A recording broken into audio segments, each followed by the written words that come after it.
Good morning class 10th। पिछले हफ्ते हम हिंदी में संस्कृत विनोदिनी पाठ्य पुस्तक पढ़ रहे थे। इसमें हमने जो भारत वंदना है और सत्संगति यह चैप्टर पढ़ लिए थे। आज इसमें जो द्वितीय पाठ यानी दूसरा पाठ सूक्तिम औक्तिकानि यह पाठ पढ़ेंगे। इसका अर्थ है सूक्ति। सूक्ति का अर्थ होता है सुंदर वचन। उक्ति मतलब कहे गए सुंदर वचन। सूक्तिम औक्तिकानि का अर्थ होता है। और जो ये सूक्तियाँ होती हैं वो कैसी होती हैं, जो हमें क्या दे, प्रेरणा दे। होती तो एक एक लाइन की हैं ये, लेकिन हमें क्या दे, नीति न्याय देश काल के अनुकूल हमारे चरित्र का विकास करे।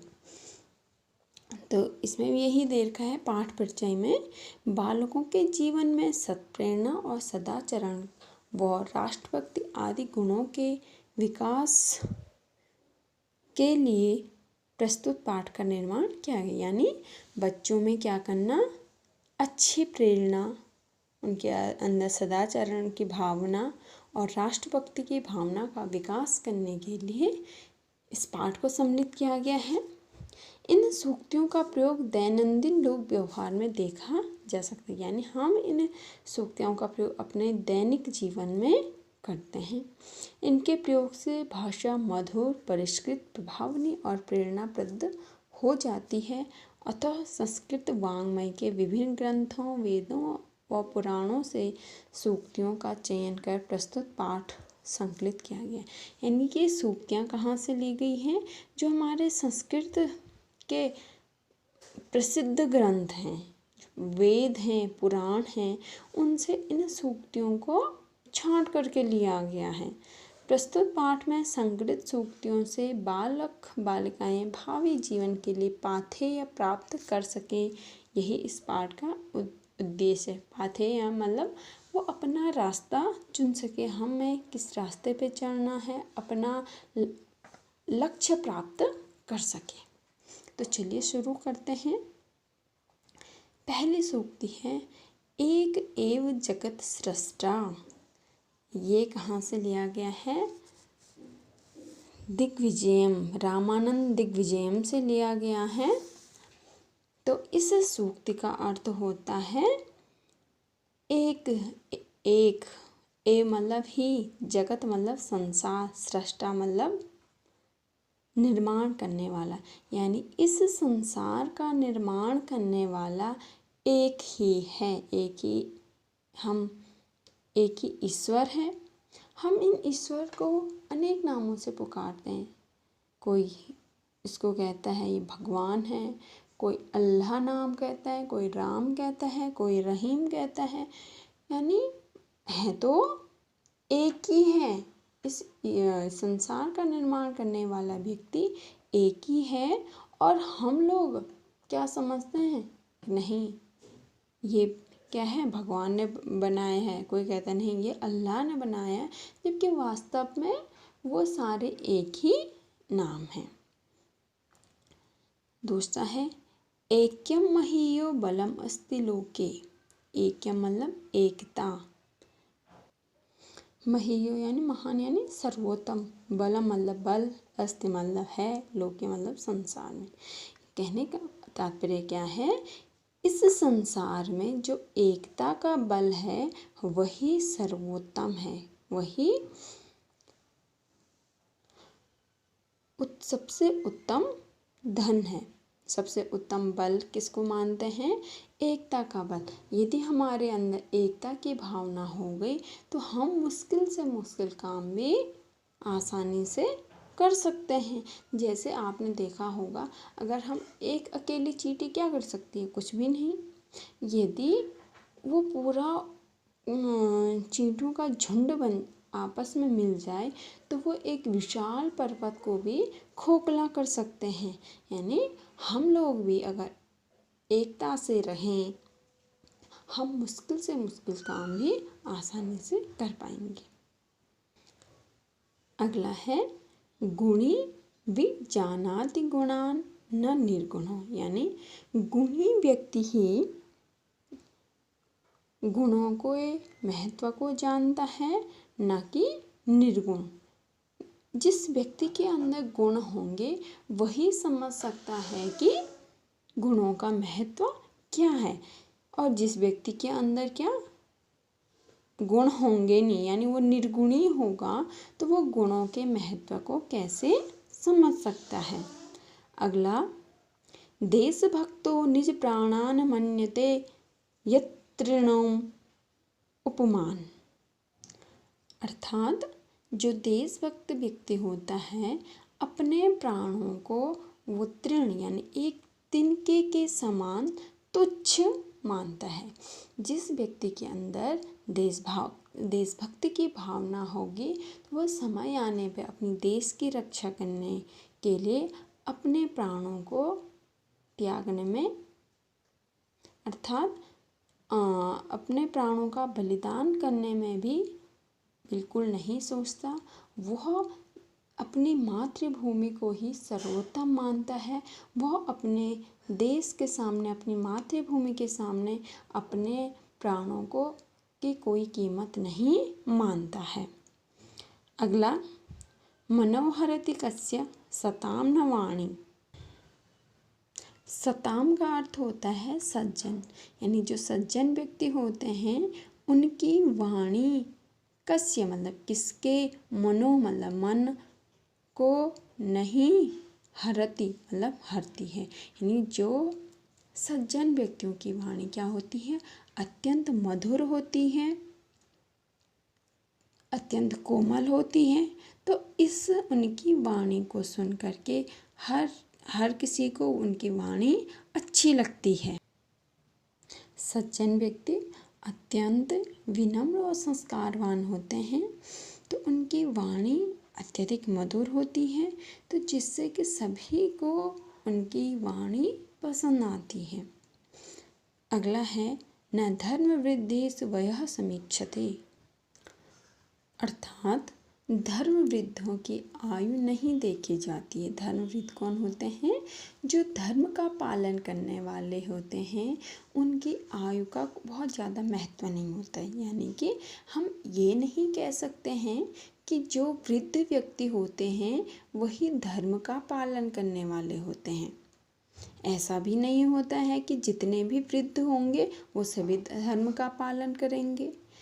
यानी एक युवा भी धर्म का पालन कर सकता है, एक वृद्ध भी धर्म का पालन कर सकता है, कोई भी व्यक्ति धर्म का पालन करने वाला हो सकता है। हम ये भी नहीं कहेंगे कि जितने युवा लोग होते हैं वो धर्म के विमुख होते हैं। कई लोगों का कहना होता है, अरे जो बूढ़े लोग होते हैं वही क्या करेंगे, धर्म का पालन करेंगे, हम जब बूढ़े होंगे तभी करेंगे। ऐसा नहीं होता है, बल्कि हर आयु वर्ग वाला व्यक्ति धर्म पालन करने वाला हो सकता है। अगला है, गुणतः पूज्यते लोके मानवो न तो जन्मतः। यानी गुणतः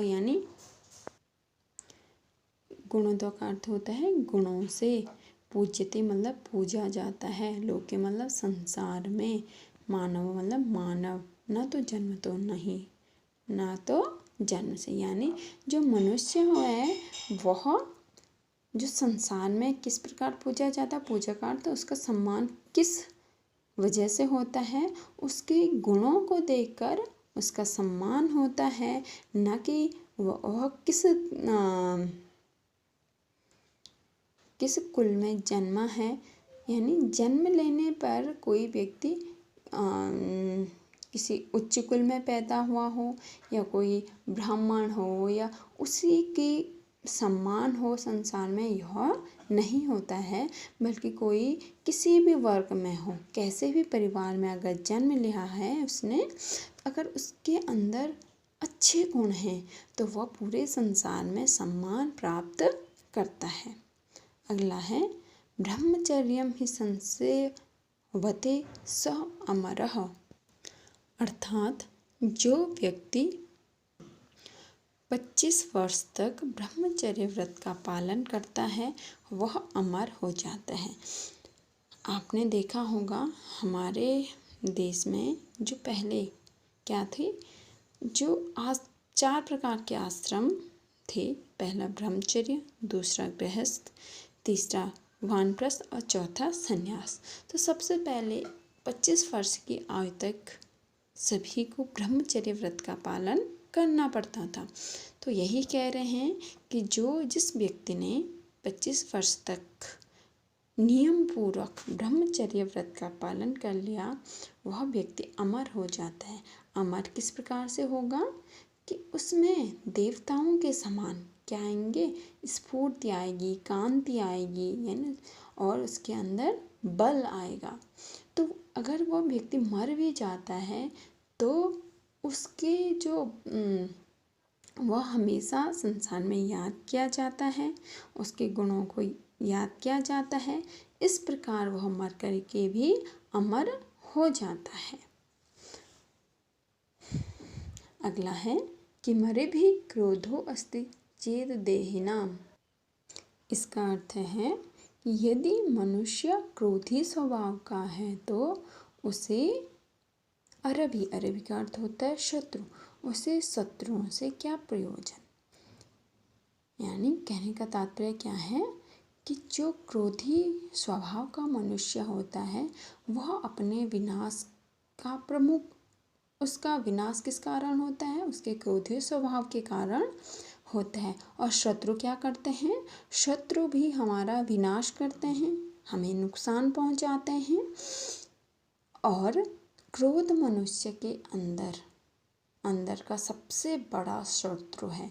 यदि मनुष्य के अंदर क्रोध है तो उसका विनाश होना निश्चित है।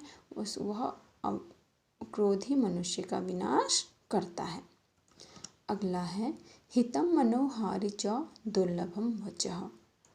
यानी कि जो ऐसे वचन जो हमारे लिए हितकर भी हों और हमें सुंदर भी लगे, ऐसे वचन दुर्लभ होते हैं।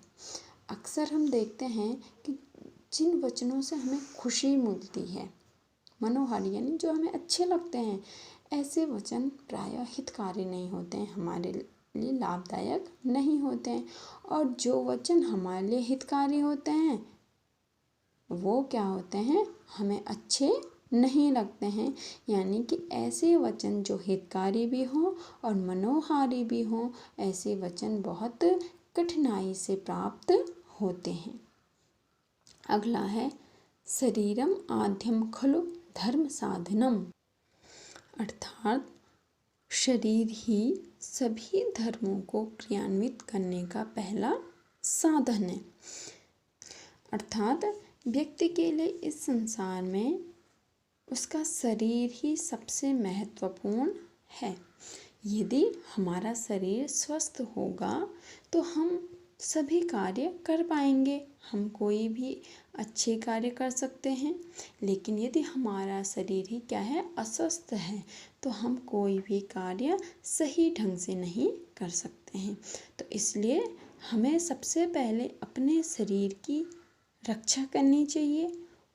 ऐसा नहीं कि हम अपने शरीर पे ध्यान न दें। तो इसलिए कहा गया है जो सभी धर्मों को क्रियान्वित करने का पहला साधन क्या है, शरीर है। यानी धर्मों में जितनी भी बात कही गई हैं वो तभी संभव हो पाएंगी यदि हमारा शरीर क्या है, स्वस्थ है। अगर लास्ट है नहीं प्रतिज्ञा प्रकुर्वन्ति वितथाम सत्यवादिनः। अर्थात सत्यवादी जो प्रतिज्ञा प्रकुर्वन्ति मतलब करते हैं, उससे वितथाम यानी उससे अन्यथा नहीं जाते हैं। यानी वो जो भी कहते हैं वो अवश्य ही करते हैं। जो भी अगर उन्होंने कह लिया कि मैं ये काम करूँगा, इतने समय में करूँगा, तो अवश्य ही उस समय तक वो कार्य अवश्य ही कर लें। यानी जो कहेंगे वही करेंगे, जो करेंगे वही कहेंगे। तो ये थी सूक्तियाँ।